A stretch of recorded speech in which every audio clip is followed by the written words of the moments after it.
I mean, I think it's actually what might matter more than what they say is how they say it. Looking for patterns like contempt, dismissiveness, snobbery. If they're saying a lot of dismissive things about other people, if they make barbs about groups of like, they say things ideologically, racially or social class wise or anything, something that's not aligned with your values, that's often that's a big one, and people say, "Well, maybe we just have different values." I'm like, "Can you live with that?" Because there's some yes, I mean, it could be the kind of thing where you might have opposing views on something that's not core to you, right? Like they might have a belief of a social policy, like, I don't know that I agree with that, but whatever, like it is what it is. But then there's things that are core issues to you. And if that's a core issue that's coming up, a core value difference, they may be poking and testing.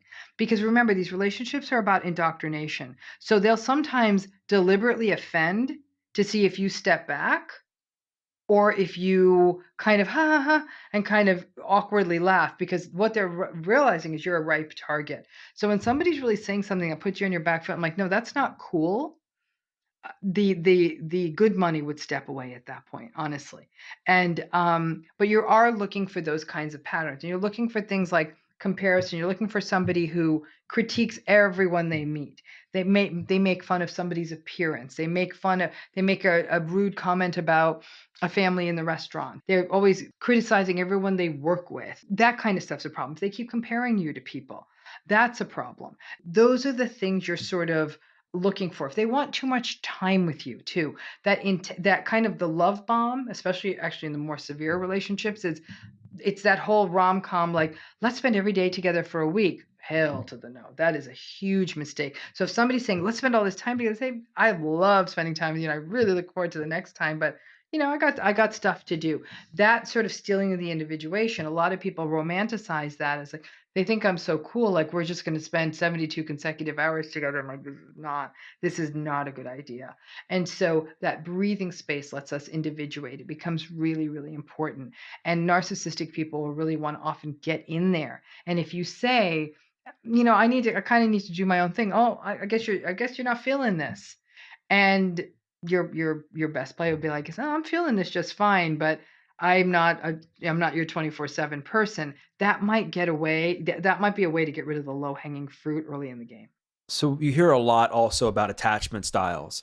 And a lot of times when people are quote unquote anxiously attached, they want the relationship quickly. They want to get in like super quick. So maybe they get overly excited about meeting somebody so they can get into this relationship quickly. What's the difference between somebody who's just truly excited about the person or anxiously attached or fill in the blank versus somebody who's like a narcissist that's love bombing somebody?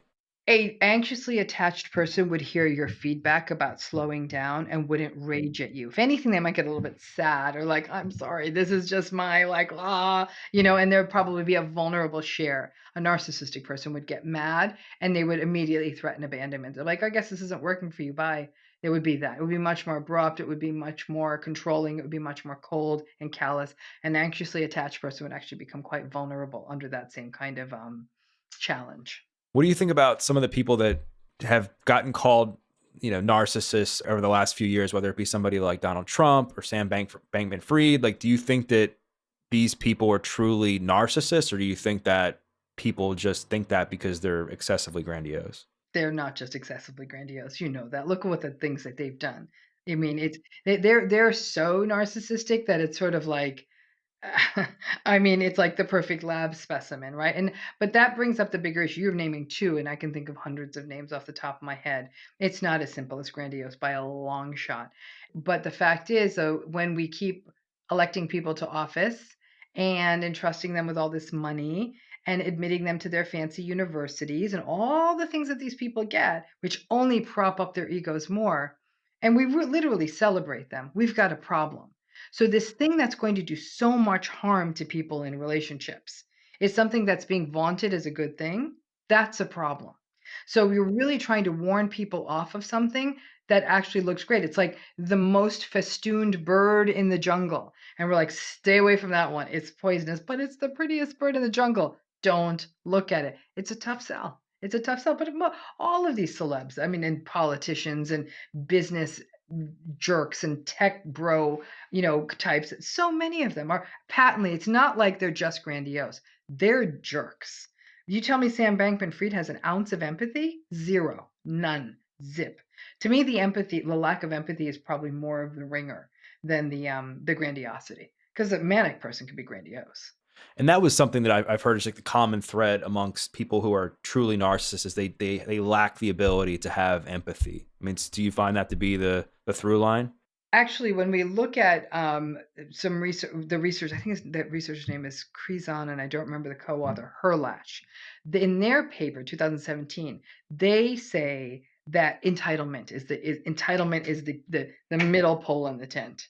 All narcissistic people are entitled. That's the universal feature. Then the lack of empathy goes with the entitlement because an entitled person thinks they're more special than anyone else. So I think those two are sort of in bed together, but the entitlement is the defining characteristic. And so the last question I want to ask you is like, let's just say somebody's listening to this or they're watching this and they're just hopeless. They're in the depths of despair. They're either in a relationship with a narcissist or they've just left one and they're just completely broken. What kind of advice would you give them if they ran into you? Let's just say they came up to you at a book signing or in a coffee shop. What would you say to them? So assuming that there's somebody who's left the relationship, I would say that this is a grief like no other, and like any form of grief, you got to let it run through you. There is, we all think we're sort of bigger than our emotions, and one emotion we're never going to be bigger than is grief. You've lost something, and what you've lost may not be this really unhealthy relationship, but you've lost the narrative you had around it, the hopes you had for it, the good moments that were in it. Grieve those moments. Because I mean, listen, the one friend we have in on all of these experiences is time, right? The human soul, the human heart are very resilient little organs, and they do come back, but you do need time. And so there is a period of grief. But I do also tell people, don't be shy. Write down every terrible thing that happened in the relationship. Write it down. Because when you feel like, what have I done? Or how can this happen? Look at the list and say, maybe I dodged something here. And I've had clients where they said writing that list was actually a bit overwhelming for them.